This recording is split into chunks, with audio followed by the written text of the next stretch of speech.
15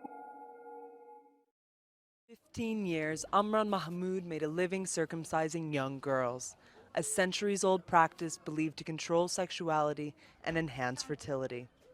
4 years ago, she gave it up, after a religious leader convinced her the rite was not required by Islamic law. I was circumcising, and it was my job, but afterwards I became aware of the dangers. I faced so many girls that were bleeding. When that happened, I would inject the muscle to stop the bleeding and clean the area, and then I'd stitch them up.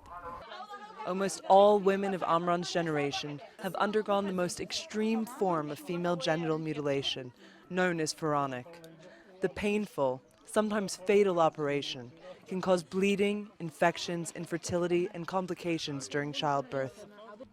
Traditions are slowly changing. Fewer women are being cut today than in the past, but Somalia continues to have some of the highest rates of women who have undergone the practice in the world.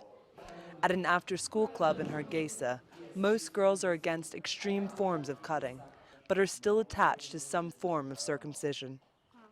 I'm very happy because my parents chose the less severe type of cutting, and I was very okay with that, and it means I won't face the painful things that could have come in the future. If they weren't cut, the girls say they would face peer pressure and that it would be more difficult to find a husband. Charity Karonya grew up in a community in Kenya where female circumcision is still widespread. When her father insisted she shouldn't be circumcised, her mother cried for weeks. Now, Charity has dedicated herself to ending the practice completely. Whether it's small, whether it's a pinch, whatever it is really a violation of the girl's rights. Why would somebody want to play with the female genitalia? So total abandonment is the key thing, so that at least these girls are saved from the embarrassment, they are saved from abuse, they are saved from violence. The job of persuasion is slow. The World Health Organization estimates that 6,000 girls are circumcised every day. But for Charity, every girl saved from the blade is a small victory for health and human dignity.